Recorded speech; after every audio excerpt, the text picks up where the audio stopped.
أَيَوَدُّ أَحَدُكُمْ أَن تَكُونَ لَهُ جَنَّةٌ مِّن نَّخِيلٍ وَأَعْنَابٍ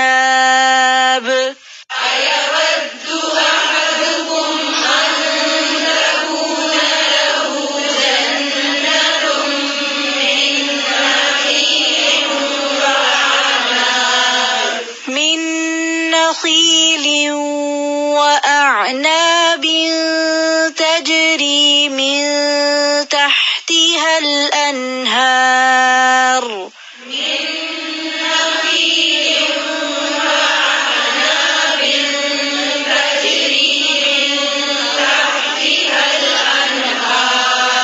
له فيها من كل الثمرات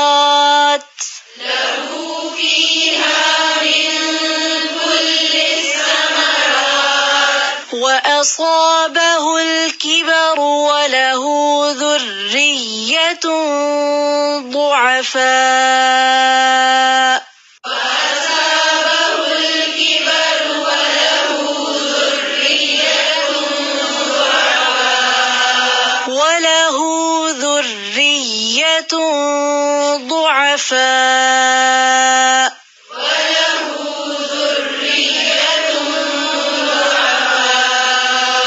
فأصابها إعصار فيه نار فاحترقت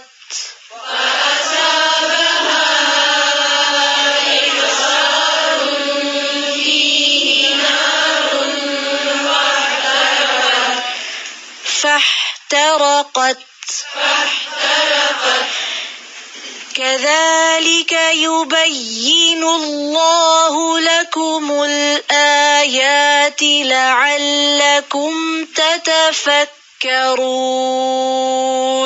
كذلك يبين الله لكم الآيات لعلكم تتفكرون. یود کیا چاہتا ہے احدکم تم میں سے کوئی ایک، کیا تم میں سے کوئی ایک یہ چاہتا ہے ان تکون لہو کہ ہو اس کے لیے جنتن ایک باغ. جنت کس باغ کو کہتے ہیں؟ روٹ کیا ہے جنت کا؟ جیم نون نون، چھپی ہوئی چیز، جن، اسی سے. تو جنت کون سا باغ جس میں کثرت سے درخت ہوں اور وہ درخت کیا کریں؟ اس کی زمین کو چھپا لیں، یعنی گھنے درختوں والا باغ، خوب ہریالی سبزہ ہے اس میں. کیا کوئی چاہتا ہے تم میں سے کہ اس کے لیے ایک جنت ہو، یعنی گھنا باغ ہو؟ من نخیل و عناب، کھجور اور انگور کا. نخیل نخلا سے ہے اور عناب عنب سے. تجری بہتی ہیں، من تحتها الانہار اس کے نیچے نہریں، یعنی پانی بھی بہت ہے وہاں، ہریالی بھی اور پانی، دونوں چیزیں بہت ہیں. لہو اس کے لیے، کس کے لیے؟ باغ کے مالک کے لیے. فیہا اس میں، کس میں؟ باغ میں. من کل الثمرات ہر قسم کے پھلوں میں سے ہے، ہر طرح کے پھلوں میں سے چیزیں موجود ہیں. اوپر تو آیا ہے نا نخیل اور عناب ہیں، اور یہاں آیا ہر طرح کے پھل ہیں، یعنی صرف نخیل اور عناب نہیں بلکہ ہر قسم کے پھل ہیں. اگر ہر قسم کے پھل ہیں تو پھر نخیل عناب کا ذکر کیوں کیا گیا؟ ان کی نیوٹریشن ویلیو کی وجہ سے اور ان کے زیادہ منافع کی وجہ سے. یعنی ایسے باغ میں سے پروفٹ بھی زیادہ ملے گا، اور دوسرا یہ کہ صحت کے اعتبار سے بھی دونوں پھل جو ہیں بہت مفید ہیں. کھجور اور انگور. کھجور کا ایک ایک حصہ جسم میں استعمال ہو جاتا ہے، یعنی جسم کا حصہ بن جاتا ہے، غذائیت کے اعتبار سے بہت بہترین چیز ہے. اور اسی طرح انگور کے اندر بھی گلوکوز ہے اور انرجی کا ایک بہت بڑا سورس ہے، بہت سی بیماریوں کا علاج بھی ہے.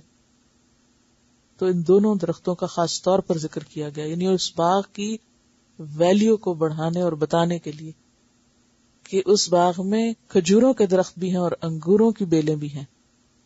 ایک نقشہ کشی بھی کی گئی ہے، ایک سین پورا بتایا گیا ہے، اور اس کے علاوہ بھی ہر طرح کے پھل. آپ میں سے کبھی کسی نے اپنے باغ میں کام کیا ہے؟ تو جن لوگوں نے کبھی باغ میں کام کیا ہو انہیں پتا ہوگا کہ باغ میں کام کرنے میں کتنی محنت لگتی بہت زیادہ لگتی. کیا محنت لگتی؟ پہلے زمین کو کھودنا پڑتا ہے، اس زمین کو کھودنے میں ہی کافی محنت لگتی ہے. پھر اس کے بعد ایک دفعہ کھودنا کافی نہیں ہوتا، اس کو وقتاً فوقتاً نرم کرتے رہنا پڑتا ہے.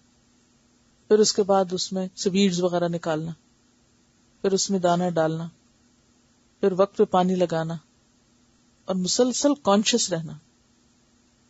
اور پھر کھجور کا درخت وہ 1-2 سال میں نہیں بڑا ہو جاتا، 30 سال لگ جاتے ہیں بعض اوقات میچور ہونے میں. اسی طرح انگوروں کی بیلیں خود سے خود نہیں پھیل جاتی، ان کے لیے کیا کرنا پڑتا ہے؟ دھاگے باندھنے پڑتے ہیں، یا ان کے نیچے فریم لگانے پڑتے ہیں، یا بہت کیئر مانگتا ہے، وہ سہارا دینا پڑتا ہے، اس کو تو خون بھی دینا پڑتا ہے. اب آپ دیکھیے کہ ان دونوں درختوں یا ان دونوں پودوں کی خاص طور پر بہت نگرانی اور کیئر اور دیکھ بھال کرنی ہوتی ہے. اس کے علاوہ بھی ہر قسم کے پھل ہیں. اب آپ دیکھیے کچھ لوگ 1-2 درخت لگا لیتے ہیں اپنے باغ میں، کچھ لوگ چند اور پودے بھی لگا لیتے ہیں، اور کچھ لوگ ہمیشہ اس بات کا خیال رکھتے ہیں کہ اچھا کس چیز کا موسم آ رہا ہے، کیا لگانا چاہیے، اب کیا لگایا جائے، اب کیا لگایا جائے، اب کیا نہیں. ہر قسم کے پھل خود سے نہیں آتے، ان کو ہر موسم میں لگانا پڑتا ہے. ہر قسم کی سبزی لینے کے لیے اور پھل. ثمرہ کا لفظ صرف فروٹس کے لیے نہیں استعمال ہوتا، کس کے لیے ہوتا ہے؟ ہر طرح کے، چاہے اس میں گندم وغیرہ ہو، خواہ وہ سبزیاں ہوں، خواہ وہ پھل ہوں، سب چیزیں آ جاتی. اب یہ ساری چیزیں حاصل کرنے کے لیے محنت بھی کتنی چاہیے، اور صرف محنت چاہیے یا کوئی پلاننگ بھی چاہیے؟ پلاننگ بھی چاہیے کہ کس موسم میں کیا لگایا جائے گا، اور اس کو کتنا پانی چاہیے، اور اس کو کس قسم کی غذا چاہیے، اور اس کو کس قسم کی کیئر چاہیے، اور اس کا پھل کب آئے گا، اس کو کب کاٹنا چاہیے. زیادہ پانی دے دیں، بے وقت پانی دیں، وہ بھی غلط. تھوڑا پانی دیں تب بھی غلط. تو اس سے یہ پتہ چلتا ہے کہ جس نے باغ لگایا اس نے بہت محنت کی، بہت وقت لگایا، سرمایہ لگایا، محنت لگائی. 3 چیزیں خاص طور پر چاہیے ہوتی ہیں باغ لگانے کے لیے. نمبر 1 جسمانی محنت، نمبر 2 مالی انویسٹمنٹ، اور نمبر 3 وقت. وقت چاہیے، گارڈننگ کے لیے وقت چاہیے ہوتا ہے. اب اس کام میں ساری زندگی کرتے کرتے اصابہ الکبر، بڑھاپا آ گیا. پوری زندگی کی انویسٹمنٹ تھی اس کی. باغ ایسی چیز ہے جو دنوں میں نہیں لگ سکتی. مکان بھی جلدی بن جاتے ہیں، لیکن مکان بننے کے باوجود باغ لگنے میں اور پھر ہر قسم کا پھل اس میں آئے بہت دیر لگتی ہے، بہت محنت طلب کام ہے.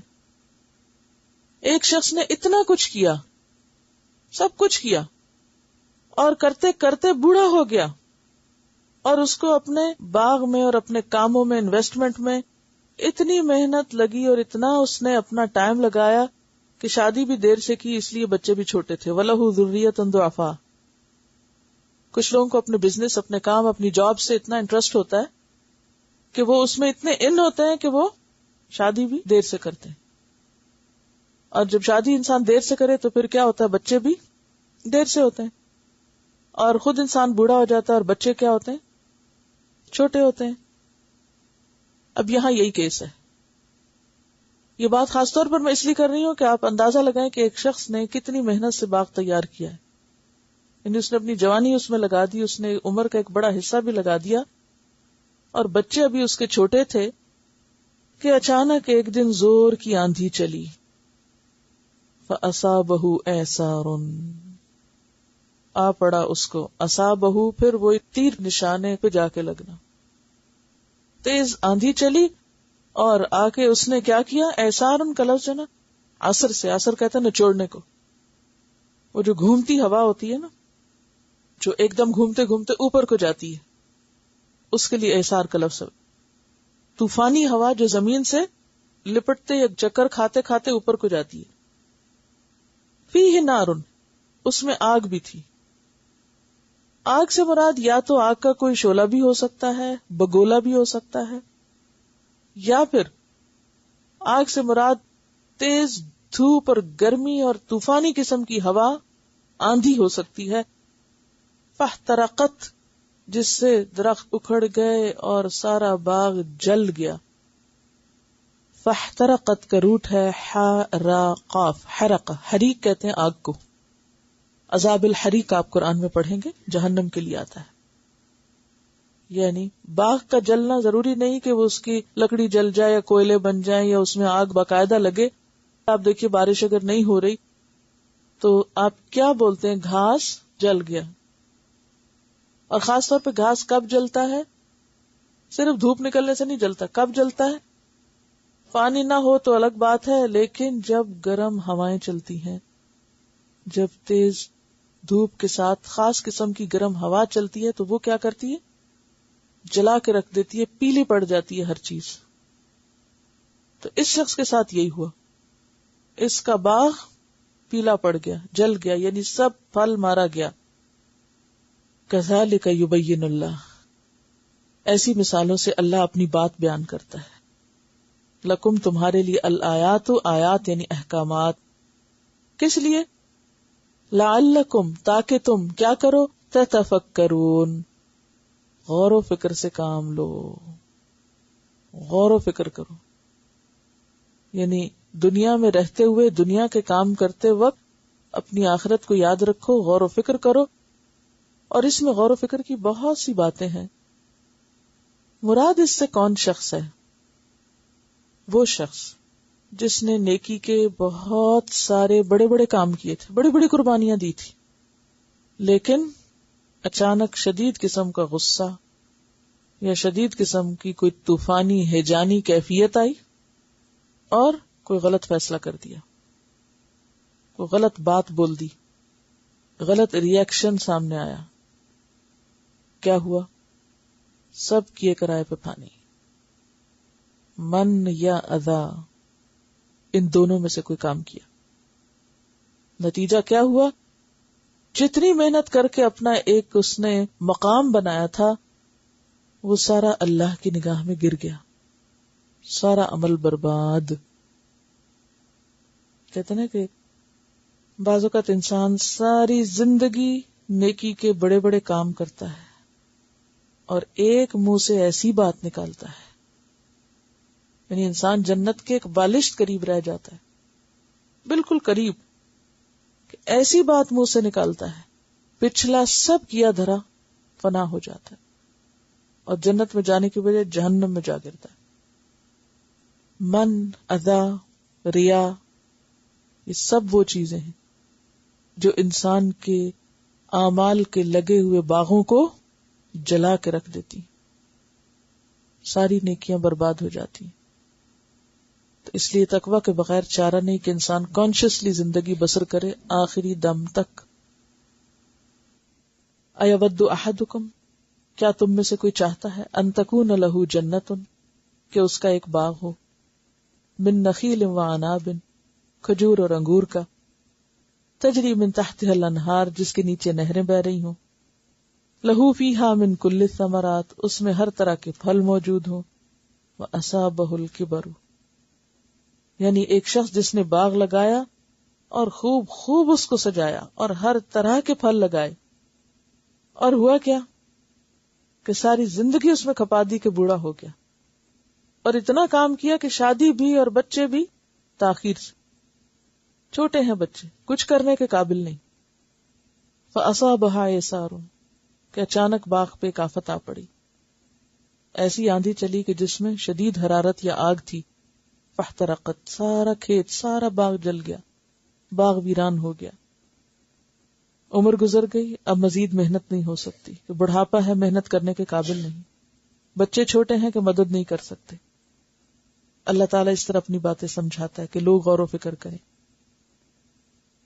اب یہ آیت کسی خاص شخص کے بارے میں نہیں تھی، مثال سے بات سمجھائی گئی، تمثیل سے، جیسے ایک سٹوری سے.